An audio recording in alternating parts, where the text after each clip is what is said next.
So guys, great day.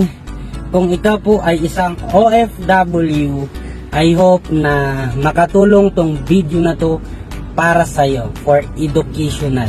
Alright? Isa po akong OFW from Japan for 3 years and na-realize ko yung 2 years na pagtatrabaho ko sa ibang bansa, wala po ako naipon. Bakit? Kasi ako po yung tipo na bata na pag kumita ng malaki, halos sahod, ipapadala lahat sa family. Imagine mo, kumikita ko ng 100,000, ang naging cost of expenses ko monthly ay nasa 30,000. Bayad ng dorm, pagkain, tubig, kuryente, lahat. So, most of 70,000 pesos na ipapadala ko sa family ko. Lahat. Halos di na ako nagtitira. Yung tinitira ko lang talaga, yung expenses ko for the whole 1 month. And 2 years ako nagtatrabaho, na-realize ko, bakit wala ako naipon? Yun pala, lahat ng kinikita ko, padala agad. Paggawa ng bahay, bayad sa mga utang, expenses ng mga family ko, bayad sa kurente, tubig, pangkain nila. Ako yung nagpo-provide. Halos binibigay ko lahat. Ang natutunan ko doon, mali pala yun. Kailangan magtabi ka din sa personal savings mo para sa sarili. Tapos, ang trabaho dapat natin sa family natin, tutulungan po din dapat natin sila ano yung pwedeng gawin para magkaroon sila ng source of income dito sa Pilipinas para hindi po sila aasa sa atin na nagtatrabaho tayo sa ibang bansa. Kasi isa lang natutunan ko, yung kaya pala ang family natin minsan umaasa na sa atin kasi tayo din po ang may kasalanan. Bakit? Halos binibigay na natin lahat sa kanila.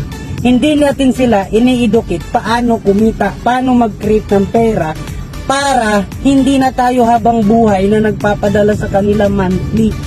Ang gusto kong ipaparating sa inyo, yes, nagpapadala ka ng pera ngayon.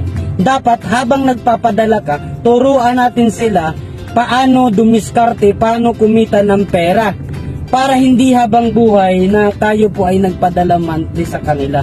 Para alam mo yun, pwede ngayon nagbibigay ka ng ganitong halaga monthly and then nag-invest ng business na maliit na can earn another source of income na yun na yung business na sisimulan ng mga family mo, yun na yung mag-generate ng pera at yun na yung dando na sila kukuha ng pangangailangan nila araw-araw.